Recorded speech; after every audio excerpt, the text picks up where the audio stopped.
Bom dia, boa tarde, boa noite. Eu sou o Thiago Carvalho. Eu sou o Rogério Domingos. Estamos aqui para mais um dia especial, com um convidado mais que especial. Esse cara, assim, tudo que a gente tem como conceito de estratégia para growth, para crescimento, bom, vamos deixar com que ele se apresente. Né? Show. Bom, pessoal, obrigado pelo convite. Super agradecido de estar aqui. Me chamo Douglas, né? E pra gente começar, como vocês já viram, eu tenho 20 anos de experiência comercial, e aí tanto áreas de vendas quanto áreas de relacionamento. A gente vai explorar isso ao longo aí, mas eu posso dizer que eu tenho uma jornada bastante diferente do habitual, vou chamar dessa forma, mas a gente pode falar mais e vamos explorar. Mas mais uma vez agradeço. Violão. Baixo, é verdade. Há controvérsias. Conta pra gente, cara, essa... Cara, eu tive uma experiência jovem, eu fiz aula de violão e guitarra jovem, com 15 anos, lá nos longínquos anos 2000, lá atrás. Não era meu forte, que fique muito claro. Chamar assim. Ô Douglas, é impressionante assim, até falando pra galera, a gente queria muito que você estivesse aqui. Eu comentei com o Thiago que nós iniciamos o MBA há 6 meses, né, Douglas? 6 meses, né? E a gente teve uma certa aproximação e, de certa forma, eu percebi a sua disciplina, cara, ali nos trabalhos, principalmente em grupo, o quanto você traz uma visão de um método muito consistente, cara, e eu achei bem legal. Eu falei pra ele, pô, foi um cara que eu gostei bastante de ter me aproximado, até para aprender também muito com você. E como que você vê, cara, essa visão né, estratégica do... Você diz a correlação entre a arte, a música com a disciplina? Perfeito. Essa combinação entre tudo isso. Porque quando você vai ver, no final das contas, quando a gente vai tomar uma decisão, tudo isso é um complemento, né, das experiências que nós tivemos, né? Eu acho que isso vem um pouco, além da música, cara, eu acho que vem um pouco do meu background familiar, se a gente pode entrar nessa seara, assim, eu vim de uma família bastante simples, né? Fui fazer faculdade um pouco mais velho e etc. Meus pais não tinham graduação nem nada, né? Minha mãe só tinha até a 8ª série, meu pai 3º ano. Mas pais e mães dos anos 80 foram criados para criar os filhos, né? Minha mãe basicamente era dedicada para criar 2 filhos, né? Meu pai faleceu jovem, eu tinha 20 anos quando meu pai faleceu. E fui começar a trabalhar e eu percebi que eu tive que aprender muita coisa sozinho. E eu comecei a adquirir esse hábito da leitura, e leitura requer disciplina e aprendizado para começar a crescer, desenvolver e etc. E isso fez eu ser um leitor bastante ávido, assim. E aí, até brinquei aqui no começo, né? A gente estava falando ali no off, da minha primeira graduação de teologia, de que eu precisava... Isso é fantástico, né, cara? Muito. Isso eu não tinha... É bizarro, né? A galera no meu outro emprego brincava bastante. Douglas, agora você vai dar bênção antes da reunião. Era bem pesado, assim. E aí, eu lia muito para aprender. Eu tinha essa sanha de aprender muito e aprender bastante. E aí eu comecei... Isso envolve várias regras, assim, na minha vida. Eu aprendi inglês sozinho, aprendi espanhol sozinho. Eu olho pro meu passado, que talvez se eu não tivesse tido essa disciplina, eu não estaria sentado nessa mesa hoje, muito provavelmente, né? Eu poderia ter acabado como os amigos, alguns acabaram lá atrás. Então a gente eu particularmente tento ser bastante disciplinado, assim, pra leitura e etc. Mas, cara, você não acha, Thiagão, que o lance do hiperfoco que nós tínhamos antes, às vezes com a leitura de um livro, que você, pô, hoje é mais difícil, porque você tem o celular, aí você tem o e-mail, você tem as redes sociais, então esse hiperfoco a gente acabou perdendo um pouco, né? Putz, cara, você vai olhar o seu celular, eu não mexi no feed do meu Instagram o dia inteiro, vou mexer agora. Acho que essa luta, ela é bastante... Eu tenho essa briga em casa, assim, do feed, né, de ficar passando o dedo, né? Tanto é que a tecnologia, ela vem pra tentar cobrir tudo, né? Você tá no Instagram, vem umas notícias pare de rolar o seu feed, faça microlearning, né, pra você aprender coisas em 5 minutos, né, isso aparece pra caramba. Pra você ver que até a galera já inseriu, porque sabe que ali tem um buraco, né. Então é uma luta, cara, assim, ainda mais a gente hiperconectado, trabalha com tecnologia, precisa do computador, do celular, tudo na mão, ansiedade, etc. Você me parece uma pessoa bastante intensa, porque quando você coloca alguma coisa na cabeça, você vai com muito afinco. Sim. Mas eu também percebi uma semelhança nas histórias, e não sei se eu posso dizer que eu percebi isso de você, mas é que você, por exemplo, a teologia, você concluiu um curso de teologia e hoje você não aplica e não usa ela no dia a dia. A mesma coisa a música. Você comentou que você tocou muito e hoje já não toca mais. Então, é curioso quanto você decide colocar a tua energia em alguma empreitada e ao mesmo tempo conseguir abandonar. Que é abrir espaço para outras coisas, para outros estímulos, para outros aprendizados. Eu acho que isso também é um ponto importante para a gente conseguir abrir esse espaço mesmo para conhecer e para aprender. Então, é admirável hoje você que você tem uma rotina de diariamente conseguir ler. E eu acho que isso tá muito, esse ponto que você traz, eu acho que ele está muito relacionado ao hiperestímulo que a gente tem. A gente está hiperestimulado o tempo todo, a velocidade das coisas está muito rápida, né? Então, ler um livro demora, né? Muito. Então, hoje a gente quer o microlearning porque ler um livro demora. Então, acho que é um exercício diário da gente conseguir, na medida do possível, manter esse seu modelo, né? De intensidade, de afinco, de foco no que você quer aprender. Acho que a gente foi ficando ansioso, né? Sim. Muito ansioso. Mas você tem razão, cara. E eu acho que esse desapego que você falou, isso é uma coisa difícil, né? Nosso HD é limitado, né? Então é bem difícil e até hoje eu passo lá, vejo meu violão guardado, aí eu vou lá, pego, afino, toco 3 músicas. Cara, eu preciso... Não consigo mais, cara. Aí, enfim, pego algum livro lá, às vezes que eu não leio, ou a gente entra às vezes numa discussão de religião, essas coisas, que eu sou bem tranquilo. E aí vou lembrando das coisas e falo, pô, eu sabia melhor essas coisas, né? Hoje eu já não lembro tanto, né? E hoje perguntar de trabalho tá tudo na ponta da língua, o que a gente consegue fazer, etc. O Douglas ficou durante muito tempo na indústria do bem-estar, na indústria do fitness, do fitness, do bem-estar também. Sim. Isso, eu acho que você falou um negócio bem legal também, porque o repertório dele, eu acho que até para as tomadas de decisões hoje, é muito legal quando você tem essa diversidade, né? De inputs, né? E principalmente para a empresa que você trabalhou há muitos anos, isso eu acho que deve ter tido impacto absurdo, né? Cara, eu acho que a vantagem que eu tive de trabalhar na empresa que eu trabalhei no passado era uma empresa muito de consultores, né? Tinha muita gente que veio de consultoria, dos Big Four, ou de McKinsey, BCG, uma galera grande, assim, né? E esses caras vêm com um background de detalhe bem difícil de bater, assim. Esses caras são moldados nesse negócio, né? E você... que a gente brinca no mundo corporativo, você catch up esses caras é muito difícil, né?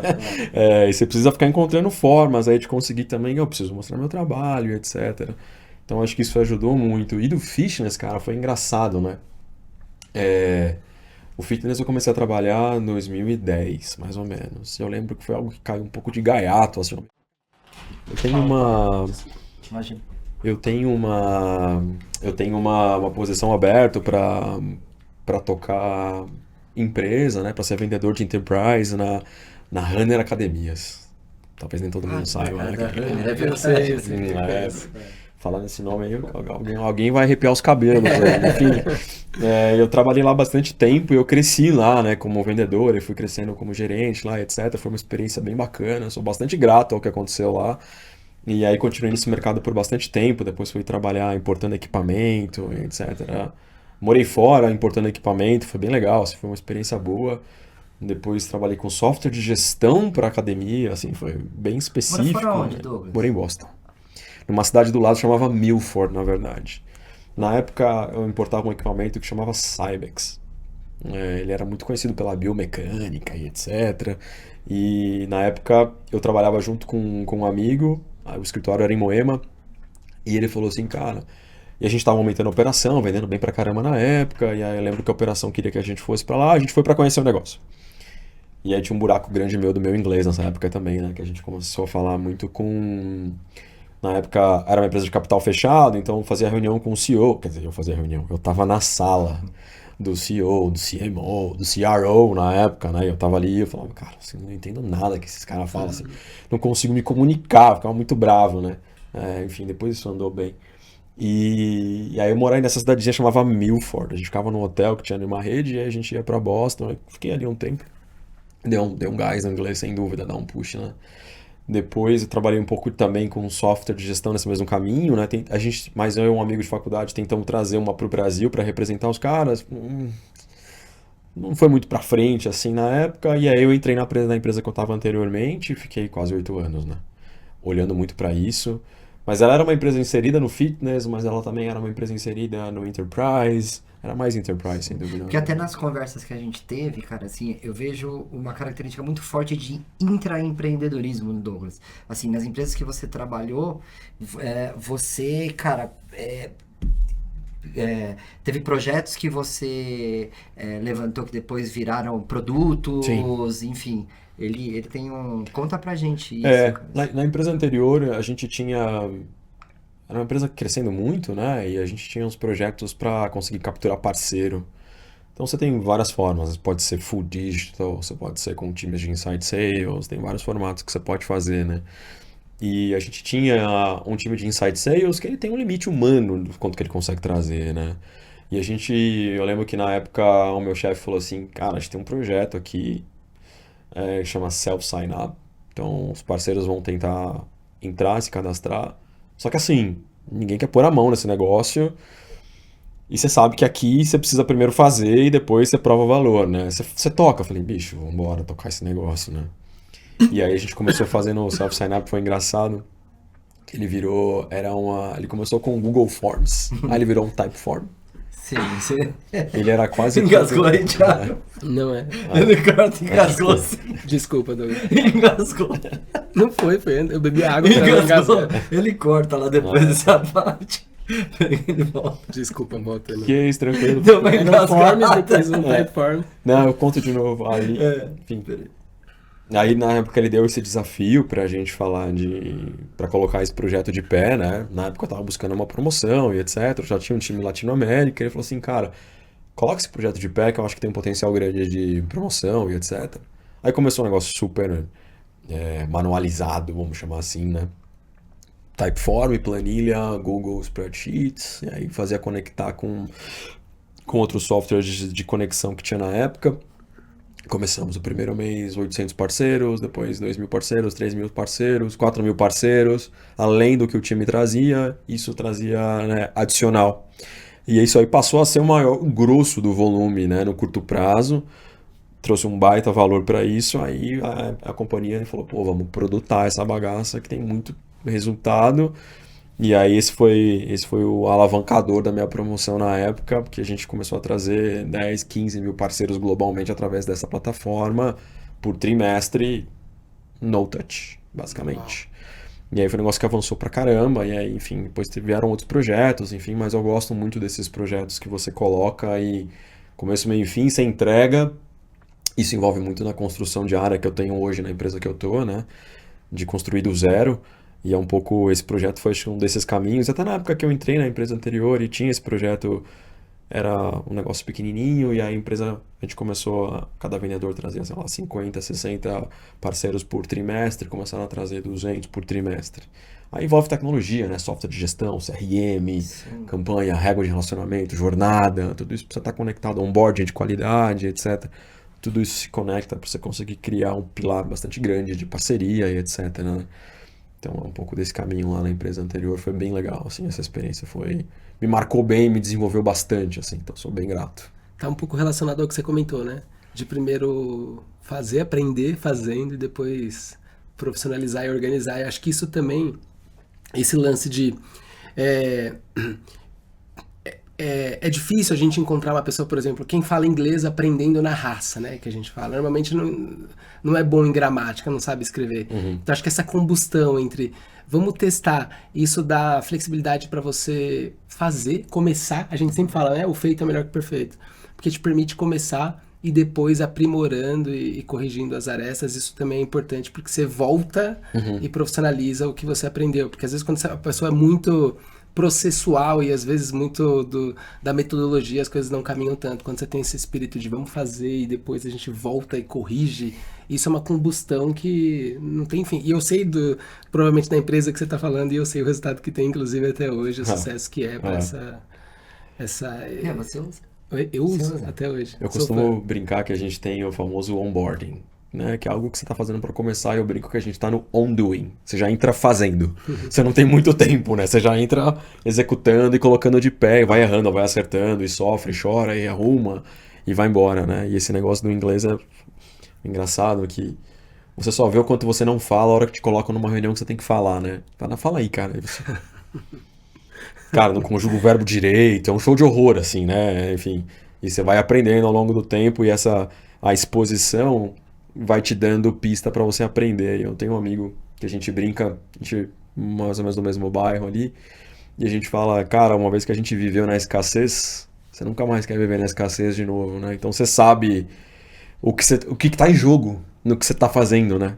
Então acho que isso ajudou bastante a manter eu e o meu GPT psiquiatra, o meu GPT com a persona de Freud, a gente sempre conversa sobre isso. Você já perguntou pro GPT, faz esse teste, pergunta pra ele, falar sobre você.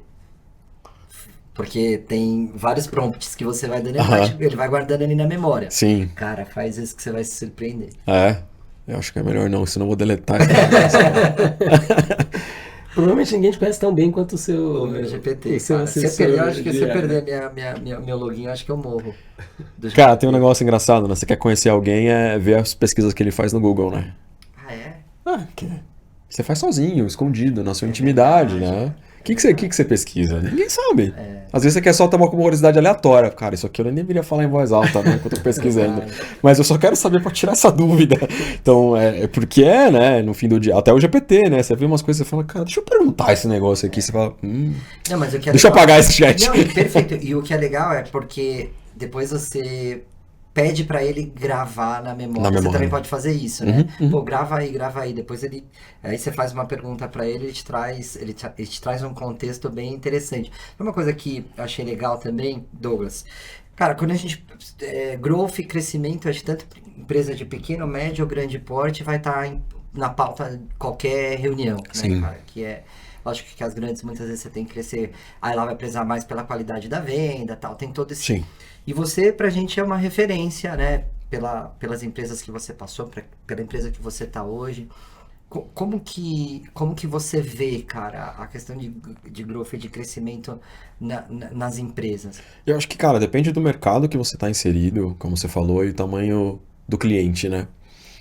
Aí você vai de enterprise, você vai de small medium business, depende de onde você encara, de onde a sua empresa está crescendo. A minha jornada, assim, ela foi bastante focada no SMB, suportando a enterprise em algumas coisas na criação de processo, etc., que acaba se beneficiando, mas sempre que a gente fala de escalabilidade comercial, eu usando times de inside sales, SDR, BDR, enfim, essa jornada bastante clássica de times aí, inside sales, que entrou um negócio bem em voga aí depois de alguns temas de Salesforce, né, software de gestão, eu acabei entrando bastante por esse caminho, né, de crescimento e etc.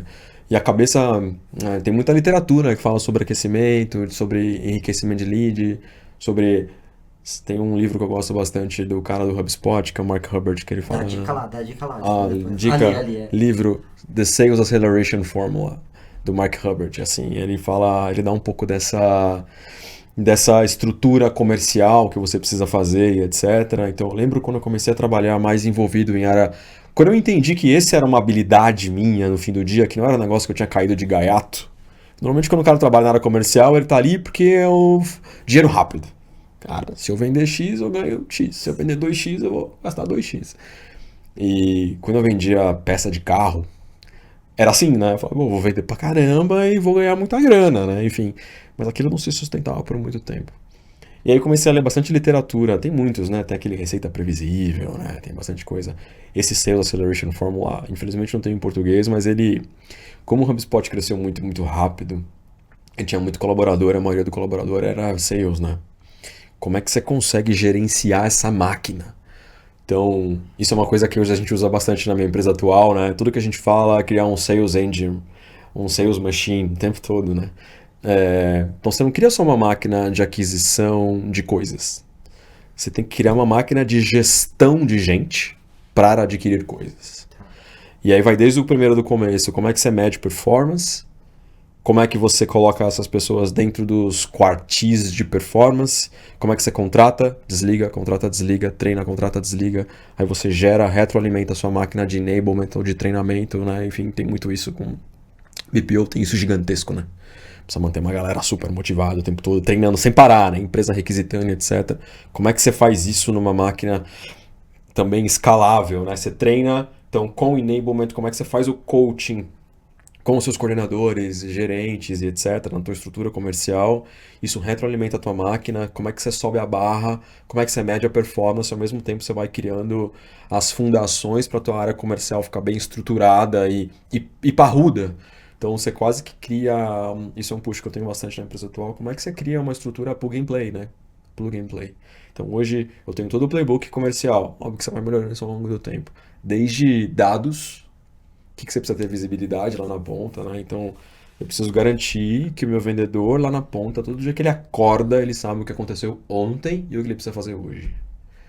Eu tenho essa previsibilidade? Não. Então vamos trabalhar nisso. Por quê? Porque a performance do coordenador no final do dia, o que ele precisa ver, é o que o pool dele de vendedores fez. O que o gerente precisa ver é o que o pool de coordenadores deles fez no fim do dia. E aí você vai trabalhando nisso via software de gestão, ou via dashboards, via Excel, o que é que você quer trabalhar hoje, né?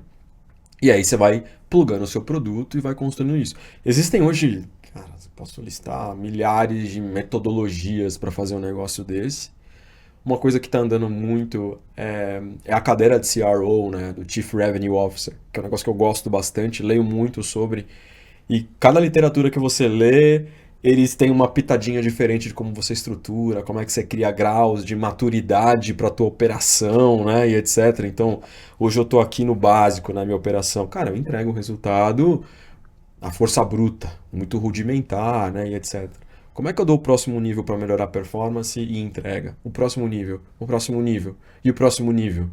E é isso que dá trabalho, é isso que envolve muito uma cadeira estruturante nesse tipo de nível de coisa, né? Então você cria materiais estruturais para isso, contratação e etc, gestão de gente, gestão de performance e etc. Você vai criando aí, contratando as pessoas para irem tocando esse negócio e você vai olhando mais no estruturante, né? Então a gente vê, por incrível que pareça, por mais que tenha toda essa literatura, infelizmente, assim, o Brasil sofre muito com literatura de muita qualidade, né? É bem ruim, assim, isso é uma das vantagens de conseguir aprender o inglês, assim, você consegue mergulhar numa literatura muito mais robusta, né, de construção, de material, e trazer isso para um mercado super incipiente, que nem o nosso, né? Às vezes a gente participa de evento, né? Dia a dia você vê empresas faturando milhões que o cara não tem uma estrutura comercial bem construída. Como que constrói? É a força bruta, né? É o nível básico. Como é que você dá o próximo nível, próximo nível, próximo nível? Eu lembro que tive uma conversa sobre isso, é um exemplo curioso. A minha mulher era do interior do Paraná, né? Perto de Cascavel, lá, enfim, pé vermelho, lá na roça, lá. E a prima dela foi trabalhar no moinho de farinha. É interior, é roça, então é soja, farinha, enfim. E aí ela falou assim, uma pessoa me contratou, que ela trabalhava no varejo, numa loja de varejo, né? A pessoa gostou do meu atendimento e ela me contratou para fazer televendas. Cara, televendas não se usa esse nome faz o quê? 20 anos? É Inside Sales agora. É um nome rebuscado pra mesma coisa no fim do dia. E aí ela falou, falando por isso. Aí minha mulher falou assim, não é isso que você trabalha? Eu falei, você vê que engraçado, né? No interior do Paraná, é uma empresa gigante, é um moinho de farinha. Os caras têm uma marca, eles são gigantescos. Então, eles estão percebendo agora... O field sales traz resultado? Óbvio que traz resultado, né? Mas é pouco escalável. O CAC disso é um absurdo, né? E você ter times comerciais, você fala, cara, imagina, não sei se essa pessoa está tendo acesso à literatura correta e etc.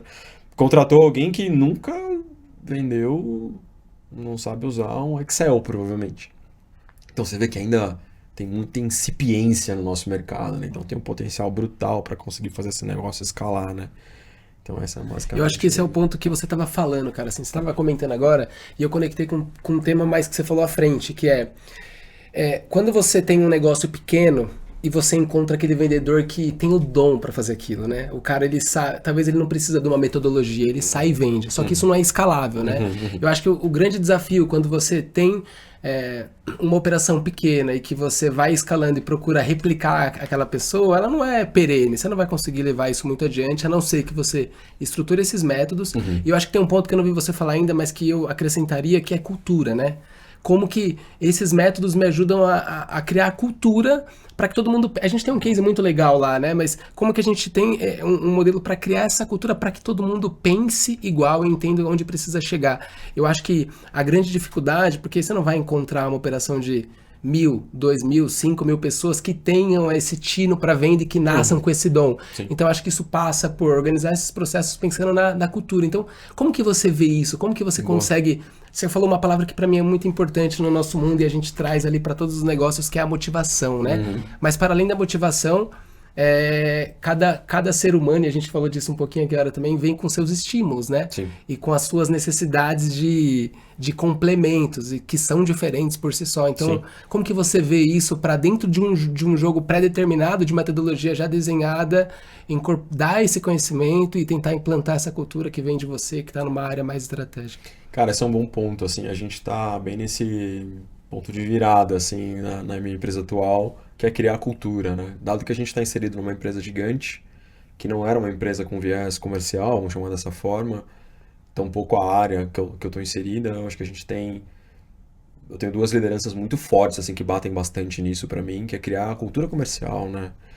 Veja que uma coisa é a cultura da empresa, outra coisa é uma cultura comercial aí, tanto vendas quanto relacionamento, mas é a cabeça de venda, é a cabeça que leva para o resultado, né? É como eu acordo, como eu vejo.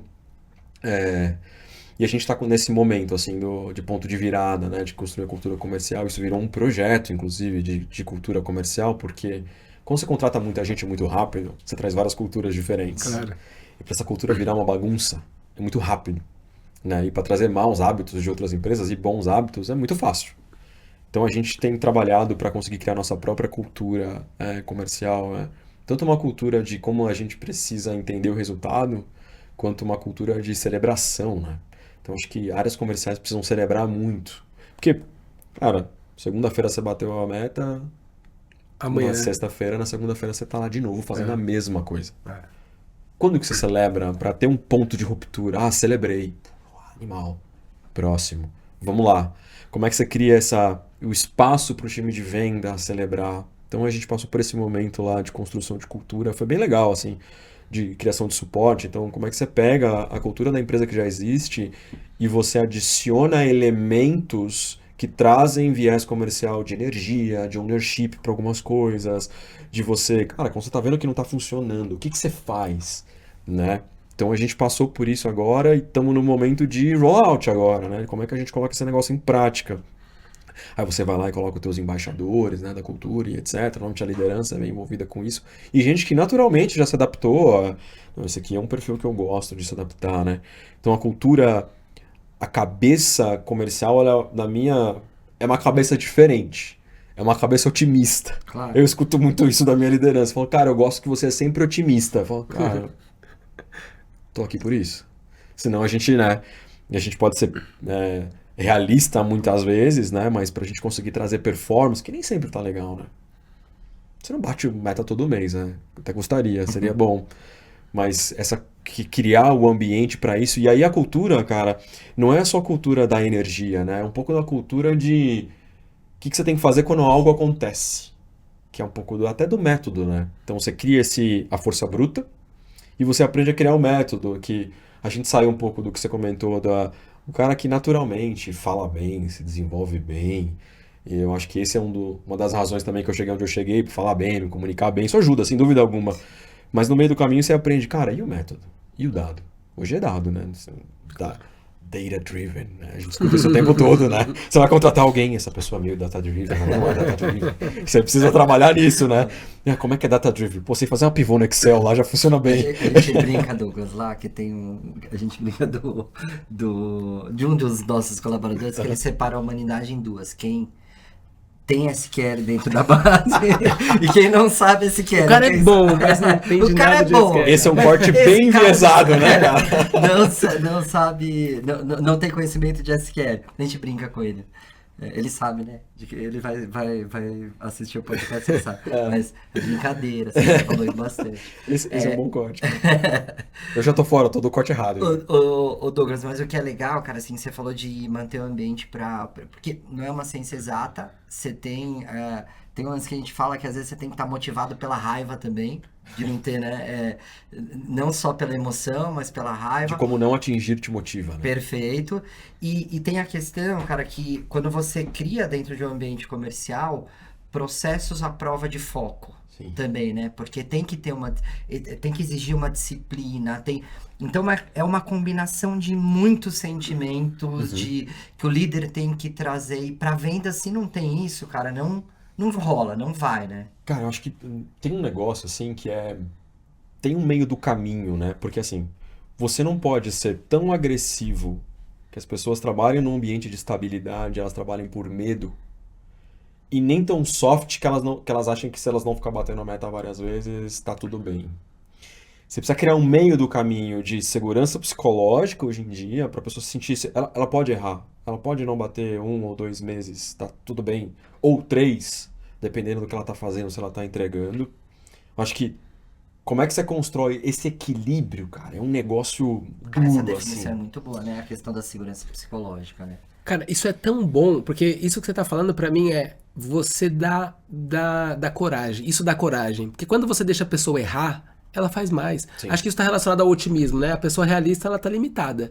O otimista, ele vê além, e acho que é um pouco sobre isso, assim. Quando você mostra que ela pode errar, mas que ela tem a responsabilidade por aquilo, você dá pista pra ela, né? Acho que esse é a grande questão. E só queria voltar num tema que você falou, que Claro. pra mim da cultura... Você falou um negócio importante das pessoas conseguirem tomar as decisões, das pessoas conseguirem saber o que precisa fazer. Acho que a cultura está muito relacionada ao propósito, né? Se ela entende qual é o propósito daquilo, no fim das contas ela vai saber tomar as decisões, porque ela sabe onde ela quer chegar. E um outro ponto que eu só queria, na verdade, me perdi um pouco do... Cara, eu acho que o Thiago tem bastante lembrei. essa característica também de como liderar, trazendo isso e essa segurança pra galera, assim, pra quem tá abaixo dele. Porque eu acho que você dá esse contexto, você deixa o ambiente dentro desse contexto. Eu concordei tanto com o que ele está falando, que acho que esse equilíbrio entre autonomia, né? Acho que a gente está falando de autonomia, de dar autonomia no sentido de o caminho é por aqui, mas você pode ir além. Isso estimula o que a gente fala muito, né? No nosso modelo, a gente fala duas coisas, né? Que quem não vende ajuda a vender, e é verdade, porque todo mundo você pensa fala que que... a gente fala. O Rogério fala, né? Quem não vende É que ele ajuda... fala, Incorporou todas as vezes já. que eu repito as mesmas coisas. Exaustão Aí sabe leva o que ele faz? ao hábito, né? Aí ele fala, não, mas eu nunca ouvi isso de você. E a outra parte que eu ia comentar é da criatividade. Porque uma coisa que eu ia destacar do que você falou é o seguinte, né? Numa área comercial, em qualquer área, mas numa área comercial, onde você se relaciona, onde você entende, onde você precisa de uma empatia para entender um pouco da dificuldade, existe, cara, uma necessidade que é muito difícil de desenvolver, que é como que eu implanto esse método, mas eu estimulo a intuição. Você concorda que numa área comercial a intuição tem que também participar dentro de um processo, de uma metodologia? Como que é pra você, assim, que é um pouco, eu tô chamando de intuição, mas pode ser criatividade, que é como que eu dou espaço pra ele criar, pra ele ir além, usando às vezes o que a intuição tá pedindo, mas dentro de um contorno, de um Sem deixar muito limite. travado, né? É isso, como que a gente dá esse campo, explorando o que é a criatividade, sem sair desse contorno que no fim das contas pode ser a metodologia ou o processo desenhado. Assim. Esses são os famosos guardrails, né, cara? Sim. Que o pessoal fala. Então você tem que ter até onde você pode ir na tua criatividade ali no fim do dia, né? Esse negócio da criatividade é legal, assim, quando a gente pensa do guardrail que você falou, né? De como a gente consegue dar essa segurança para as pessoas criarem, etc. Dentro de um espaço que é o que você pode atingir ou não e onde você pode errar, né? Eu acho que tem um pouco do... A pessoa pode errar e você tem que criar esse ambiente livre de erro. Depende do impacto do erro. Claro. O quanto você pode errar.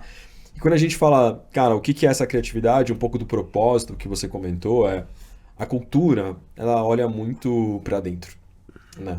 E quando eu olho para o negócio que a gente está hoje, que eu estou inserido hoje, que até na outra companhia também, que você, no fim do dia, você está ajudando o empresário a ganhar dinheiro.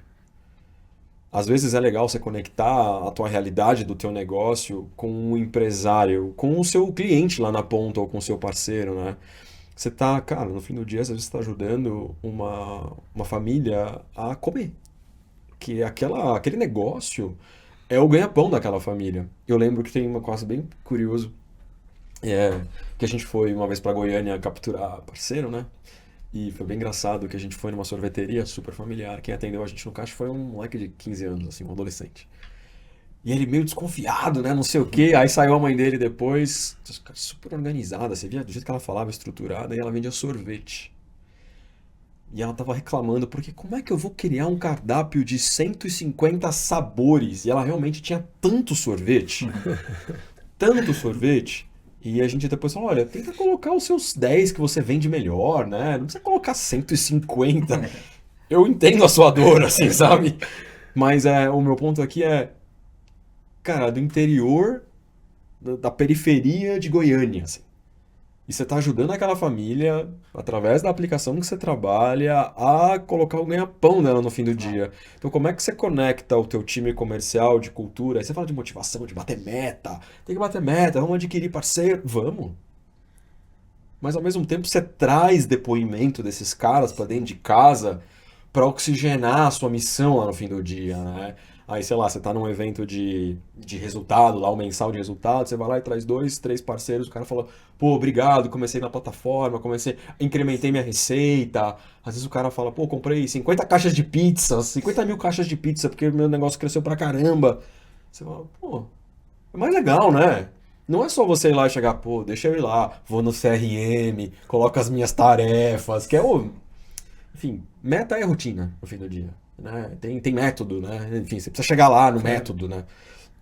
Da organização e de bater todo dia, consistência para você conseguir entregar.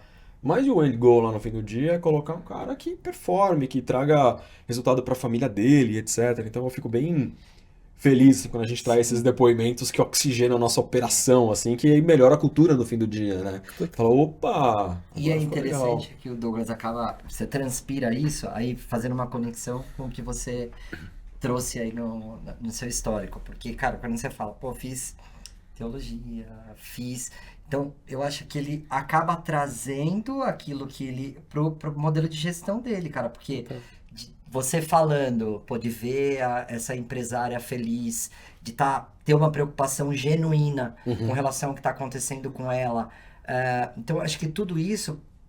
Por isso que tem uns caras que são diferentes, cara, eu acho que no que faz. Tem a combinação de tudo isso. Sim. Eu acho que reconhecer o impacto que causa, né? Acho que isso vai além, né? Porque uma coisa é o que o Douglas estava falando. Pô, o cara vai vender para ganhar dinheiro, entrou na área comercial para ganhar o dinheiro dele, acha que... Mas não, cara, quando você vê o impacto... É esse cara que se apaixona, né? Esse cara que escolhe o que quer vender. Porque ele só quer entrar no negócio que ele vai ter um impacto, seja pro mundo, para uma família, ou enfim.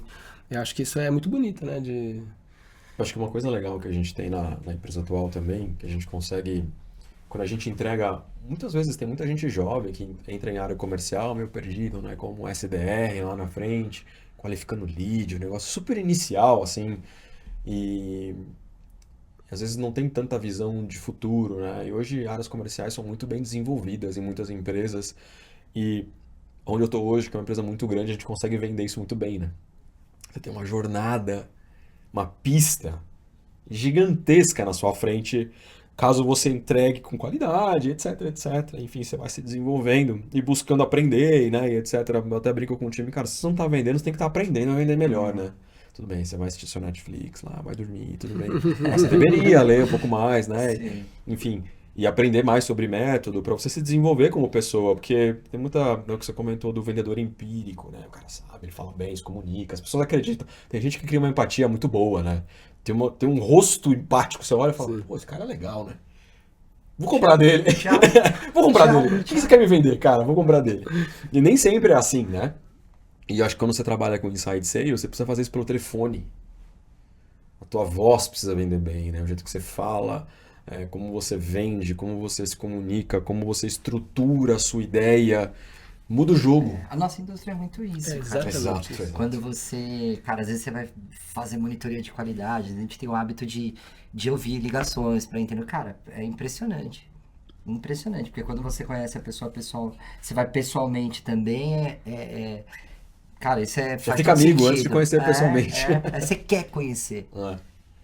Eu acho, cara, isso eu acho é bem legal, assim, quando a gente pensa mais uma vez, né? E é um pouco do método, né, que o Thiago comentou, como é que você vai playbookando as áreas, né? Então, no começo lá, no basic level, você vai bem devagarzinho, aprendendo e vai criando os seus playbooks.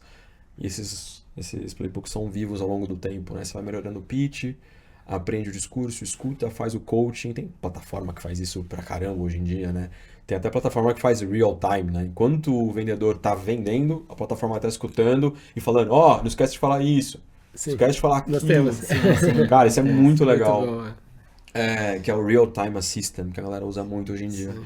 Então já vai te dando suporte, escutando, ele tá com dúvida sobre contrato, ele tá com dúvida dessa cláusula, ele tá com dúvida sobre taxas, FII contratual. Fala isso, usa esse exemplo. O vendedor, ele tá ali humano, cara, dando o pacing e a máquina suportando, né? Então, acho que Ó, isso que nós acabamos, que o Douglas acabou de dizer, entra aí nos comentários, tem uma empresa, na verdade é a Toolkit, que tem todas essas ferramentas disponíveis para você executar aí seu crescimento, né, Thiago? Acho que não vou ficar abrindo tanto aqui, mas o nosso modelo ele é bem robusto. E aí ele vai basicamente monitorando esses 4 indicadores e ele direciona para você estimular eles. Então, tô percebendo que o interlocutor não está engajado. Então, eu vou fazer uma pergunta aberta. Então, a nossa IA, monitorando em tempo real, devolve para o nosso vendedor dizendo, pergunta isso, que é, no fim das contas, uma pergunta aberta para fazer ele se engajar, porque neurologicamente é importante para ele comprar qualquer coisa, ele participar. Então, vão dando esses estímulos e vai trazendo alguns ganchos. E aí, cara, assim, brincadeiras à parte não, de forma muito objetiva, a gente, com a ferramenta e sem ela, tem situações que a gente converte 8 vezes a mais. Show. É muito absurda a diferença. Tem uma estratégia de input, lógico, de tudo que... Então, histórico de conversão, de vendas, enfim. Material de apoio, outros contatos para retroalimentar, enfim, é bem nesse modelo. E é uma IA, né? É uma IA que vai fazendo isso em 100% dos contatos. E o curioso é que no fim... Terminou a operação, fechou a operação, ou não, até durante, mas fechou a operação, você pode fazer perguntas abertas para a IA, dizendo, o que aconteceu hoje? Por que eu vendi menos? Pô, você vendeu menos por isso, do ponto de vista de atendimento, a oportunidade do seu time comercial. Essas eu destaco, do ponto de vista dos leads que entraram, eles estavam mais ou menos qualificados, então ele faz E vai aprendendo todo dia, né? Porque pelo volume que a gente tem de ligações, então é feito um processo de transcrição que a gente consegue para aprender e retroalimenta a ferramenta também. E cara, como que você vê esse universo vamos pensar assim, do digital para esse mercado? Do digital, de... Omnicanalidade, eu falo para vendas, né? Porque show. assim, o que a gente percebe, Douglas, nesses anos nós tivemos a oportunidade de captar vários negócios diferentes, né? Tem um logo bem legal aí que a gente vem contribuindo bastante pro aumento no volume de vendas de cartões. Show. E toda a esteira, né? Um banco, Show. né? E os caras nasceram digital.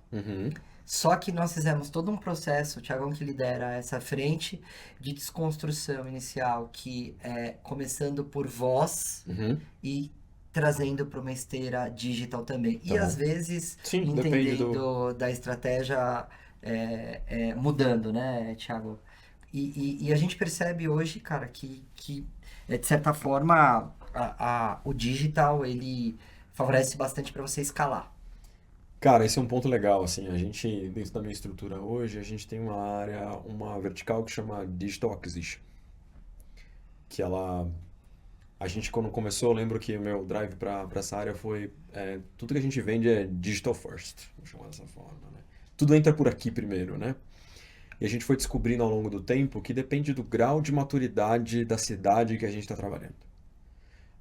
Então, tem cidades que a gente consegue, e aí a gente mede o digital de várias formas, né? O grau de oportunidades que ele gera para os vendedores. Então, qual o percentual de oportunidades que ele gera e qual o percentual de oportunidades que ele converte por si só. Então, a gente criou várias jornadas com vários testes ABCs, onde restaurantes vão entrando por esse caminho e em algum momento ele dropa ou não para um vendedor em algum momento. E a gente vai testando isso daí como funciona. Então, o vendedor, ele trabalha num pedaço da operação, muitas vezes. Então, ele trabalha desde o cold lead ou até do lead que já está num caminho um pouco mais avançado, mas a gente foi testando. Então, a gente percebeu que cidades que estão para serem lançadas, por exemplo, é melhor ir para o vendedor agora. Então, é rápido.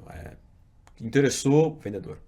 Cidade que já tem maturidade, já tem brand awareness e etc., a gente consegue jogar no digital primeiro. Ele fica lá um tempinho tentando converter e aí vai para o vendedor. E aí isso envolve um mix de como que a gente carteiriza isso, né? Para ele ter um mix de oportunidades para bater o target, etc.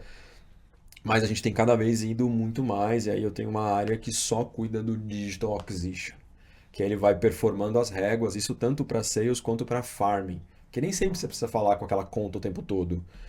Se é um problema pontual, você vai lá e, cara, tenta fazer isso aqui para ver se funciona.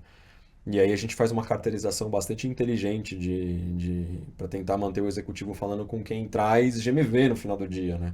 E a gente constrói isso ali dentro, mas o digital ele acaba ele permeia todos os estágios da venda e os estágios do relacionamento. Então, que momento que ele começa digital, ele dropa para o vendedor não consegue converter, ele volta para o digital, ele entra numa régua de nurturing, sim ou não.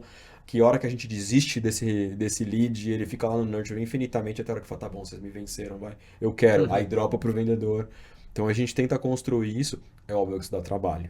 Você tem que ter muita coisa integrada, funcionando bem, você tem que ter um CRM que está integrado ponto a ponto e jornadas bem construídas, né, para conseguir se dropar e ir medindo a conversão de cada um desses estágios. Isso a gente sabe que nem sempre é tão fácil de fazer. Como é que conecta a data com tudo isso? AI em algum pedaço, a gente está fazendo uns testes com AI lá dentro também. Então, acho que, para mim, é o digital first aqui, ainda mais para um modelo de aquisição de contas pequenas, até para contas grandes, você pode fazer o warm-up delas, quem tá, chegar no decisor e etc. Para contas pequenas, ela é quase que vital hoje em dia, né? Então, eu vejo no meu time, o meu time é um time relativamente grande, estou com 100 pessoas agora, isso está aumentando, né? Mas a produtividade média que a gente consegue ter com o executivo tá super alta e a gente colocando não só o digital integrado com AI, por exemplo, eu estou potencializando o humano no fim do dia. A gente sabe que tem muita literatura falando disso, né? De muitas empresas que tentaram mover o time comercial definitivamente, colocar só AI. Tem casos de sucesso, casos que não, mas a maioria, cara, ninguém consegue colocar direito, porque as pessoas sentem falta do humano lá na ponta. Aí todo mundo tenta te vender um AI, não, essa aqui é super humana. Tá bom, vai chegar lá. Mas como é que a gente potencializa o humano? Né? É o famoso lá, o Human Empowerment, né? Você ajuda o humano a vender mais e vender melhor e vender mais rápido. E você não precisa ter 100 headcounts, você precisa de 50 headcounts para entregar a mesma performance no final do dia, né? Então você tem um ganho de CAC muito importante aí no fim do dia, né? Para conseguir performar. Então acho que esse é um pouco do drive, tá? Eu acho que a empresa atual olha muito para isso, assim, ela é muito digital, né? Então a cabeça dela é digital o tempo todo. Então a gente tá sempre olhando como é que eu deixo esse negócio tech touch, no mais tech touch possível, né? E que no momento que eu preciso de um humano necessariamente, então a gente vai bastante por esse caminho aí. É que esse, de certa forma, foi o desafio que nós tivemos esses anos, né? E a gente conseguiu... Você tem uma frase pra isso também, né? Terra, céu e mar. Eu já comentei que a gente tem que estar em todos os lugares, né? E é verdade, tem lugares que o digital não alcança. E acho que o que o Douglas está trazendo... Curiosamente, quando você falou da tua empresa anterior, você citou um exemplo parecido, né? Que na medida que você criou o modelo no touch lá, acabou potencializando também os vendedores, né? Sim. Acho que num contexto diferente, porque ali tem uma proposta muito mais de boca a boca, de pessoas trazendo, e isso dá velocidade pro humano, só que aqui não, aqui é muito mais de qualificação, né? E isso envolve exatamente análise de dados, né? Não tem segredo, assim, tem lugar que eu vou converter mais se for um humano, porque, pô, eu preciso explicar na essência, um outro não, outro é mais ajudar numa jornada e talvez ele tá fazendo a jornada enquanto tá assando uma pizza e ele não pode estar no telefone. Já o outro não, ele quer entender como que aquilo funciona e, portanto, vale a pena falar com o humano. Então, só escala com os dados. Sem isso, a gente não... Cara, não esse é um ponto legal que você comentou, assim, eu acho que depende do negócio que você está atingindo, depende da pegada digital daquele negócio. Então, tem negócios que você atinge facilmente usando o LinkedIn. Tá todo mundo lá, do tomador de decisão ao influenciador daquela decisão. O caneta vermelha ou caneta azul tá lá dentro, né? O cara tá ali, anyway, você vai lá, ele vai estar lá. Como é que você chega nele? Mas tem negócio que você não chega no LinkedIn. E aí, esse é um negócio que a gente trabalha, que eu fazia na minha última companhia, e estou começando a fazer nessa um pouco, que é um processo de escalation comercial, vamos chamar assim. Então, começa no digital, tem um período, vou tentar chegar naquele cara, sei lá, Cabrobró, sei lá da onde. Não consegue chegar nele no digital, vou tentar ligar. Aí você tenta ligar com os telefones que existem. Google, qualquer outro material que você consegue. Cara, não dá, o cara não atualiza o próprio telefone. E tudo bem, porque no Google também tem, ele pode atualizar ou ele pode ser uma página criada pelo Google organicamente. Sim. Né? Enfim. E aí você não conseguiu falar, mas você precisa dele, porque naquela região, o que você faz? Você vai pra rua. Então você conecta o digital com o Inside Sales e eventualmente com o Field Sales. Então você começa aqui, então você, cara, imagina que você está no funilzão, né? Bem clássico de venda. Hoje em dia as vendas são mais cíclicas, assim, um pouco diferentes do funil, mas você tá no funilzão lá, digital, topo do funil, enchendo lá, qualificando loucamente. Aí Insight Sales vai lá e dá uma mexida nesse negócio e achata essa curva. Mas ainda tem um pedacinho ali que você precisa, vai pra rua. Aí você vai lá e trabalha na rua e esse cara volta depois pra dentro de casa de novo. Então ele não é um field sales propriamente, dependendo. E aí, mais uma vez, depende muito do negócio que você atinge. Dá para fazer isso totalmente com Field Sales, dá para fazer isso com Inside Sales também, dá para ter híbrido, tem muita companhia que está indo para um formato híbrido já, então depende do que a gente quer explorar, assim. Mas dá para fazer esse escalation funcionar muito bem, né? Você vai tentando no digital, você vai fazendo várias ofertas agressivas, fala, pô, será que esse cara não me atende porque ele não gosta da minha oferta? Melhor a oferta. Mas ele não me atende, vou ligar e vou fazer a oferta. Ah, não atendeu. Eu vou lá pessoalmente, sem nenhuma oferta, porque ele não viu nada em teoria. Você vai lá e consegue vender, às vezes preço cheio ou com um ticket melhor, etc. Então tem esse processo também que você precisa ir refinando conforme você vai entendendo o seu ICP, né? Essa palavra todo mundo gosta, né? Você vai entendendo o teu cliente lá na ponta e fala, tá, entendi, a esteira que eu preciso para estar em São Paulo. Super digital, maioria. Você vai pro interior do Pará, zero. Você tá, sei lá, na Argentina, por exemplo, onde a gente trabalhou um tempo. Zero digitais. Não tem nada na internet, é bem difícil, assim, super desatualizado. O Brasil, mais ou menos. O mexicano, mais ou menos. Você vai falar isso para um americano, você vai falar isso para um chinês, ele vai falar assim, você encontra absolutamente qualquer chinês na internet. Parabéns, aqui não é assim. Aqui dá bastante trabalho para encontrar as pessoas. Então essas diferenças também culturais, né? E você acaba aprendendo e vai jogando com o que você consegue qualificar e tentar melhorar o teu processo comercial. Cara, posso só comentar um ponto que ele tava falando? Acho que a gente percebe muito e a gente fala porque o nosso ecossistema também ele passa por outros trabalhos que ajudam o time comercial. E você comenta do quanto o digital funciona ou não funciona em determinada região. Uhum. E eu acho que isso está muito relacionado também ao marketing, à publicidade que tem no local, né? Então, naturalmente as pessoas vão procurar em São Paulo a tua marca de forma proativa, porque tem uma publicidade, um marketing, uma propaganda muito forte em volta, vou dizer que acolhendo o time comercial, né? Dando essa força. Brand awareness, né? E já em outras regiões, talvez, por não ter, dá a sensação de que essas pessoas não nos procuram, mas que talvez já estão conectadas sim e precisam aí, talvez, ter um humano para pegar na mão e dizer, vem que eu vou te mostrar como que é essa jornada, eu vou te explicar como que é esse processo. E lá o nosso ecossistema é isso, né? Cara, a gente nas interações que a gente tem, a gente vê a criação, né? O quanto o impacto da publicidade isso traz para o resultado final, né? Então, a gente participa bastante disso e quando os caras acabam trazendo os números de campanhas que eles acabaram produzindo e depois você vê na ponta o que aconteceu, é impressionante, né, Thiago? Sim, acho que é um pouco do que o Douglas falou, né? Puta, São Paulo provavelmente é uma jornada no touch, né? As pessoas querem, procuram, entram na fila para fazer parte do seu negócio. Em outras regiões eu vou ter que mostrar o que é. Eu acho que isso é um papel forte da publicidade, né? Eu lembro que tinha... Essa da publicidade é importante, assim, a gente vê a diferença clara entre cidades que têm investimento de marketing massivo e cidades que não, né? A não ser quando você põe campanhas nacionais de televisão, né, em grandes emissoras, isso facilita bastante, ou grandes personalidades aí fazendo propaganda, isso ajuda bastante. Mas uma coisa que a gente fazia na empresa anterior que funcionava é, às vezes, aquele parceiro não queria fechar com a gente fechava com todos em volta. E aí você pressionava ele a fechar com a gente, né? Falei, cara, ele não quer ficar sozinho. Ele, vocês estão pegando meu cliente. Eu falei, não, cara, o cliente era seu, você não quis entrar, ele acabou indo para outro lugar. O cliente tem a liberdade de escolha. No final do dia é isso, né? E muitos lugares que a gente ia, e hoje também a gente enfrenta isso um pouco, mas o que você faz, né? Que sua empresa é o quê no fim do dia? Você fala, cara, como assim? Você tá aqui na sua bolha paulistana, paulista, Faria Lima. Você fala, cara, como assim você não me conhece? Faço a menor ideia de quem é você. E aí você vai indo para cidades menores, era engraçado que o dono, na outra empresa, né, o dono da academia era o dono do buffet, era o dono do restaurante, que era o dono... e tem uma fazenda ali também, já era um negócio dele lá no meio. Então isso é bem engraçado como você vai lidando com esses públicos. Como você chega, né? Você chega pelo grupo de WhatsApp ou você chega mandando um e-mail para ele ou SMS, dependendo do funciona. É bizarro como funciona SMS, Sim, né? ainda funciona. Cara. Bicho, Rogério, não sei você, mas eu paquerava usando o SMS. A gente tava falando ontem, era do tempo do bip.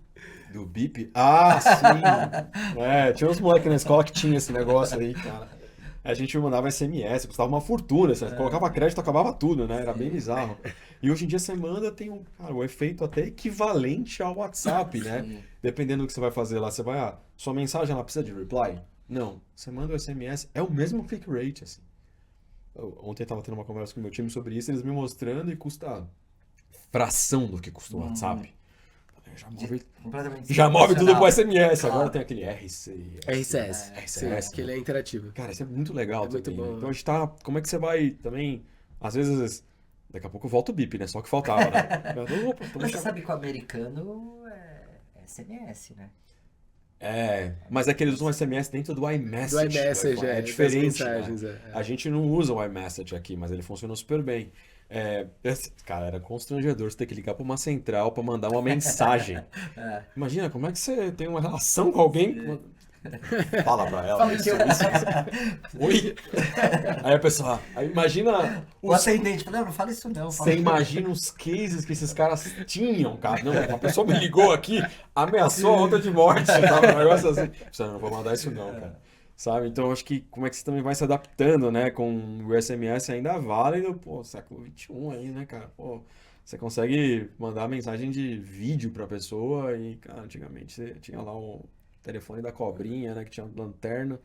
E hoje em dia a galera, não, o SMS ainda funciona. As pessoas dão... Não, SMS então é bom. Então é verdade. Aí ela vai lá e lê o SMS, né? Mas o WhatsApp também é... Não, mas o SMS é porque realmente é verdade, né? Muito louco. O interessante é que pra gente a questão do SMS realmente, cara, zerou, né? Você não... Tem bem pouco. Acho que é mais pra aviso de transação bancária, tudo. Você não entra, cara, deixa eu entrar no meu SMS hoje. Né? Você não faz isso. Douglas, cara, obrigado pela aula. Que isso, eu que agradeço o convite. Assim, certamente, acho que a gente vai ter mais assuntos para um episódio 2, 3, 4.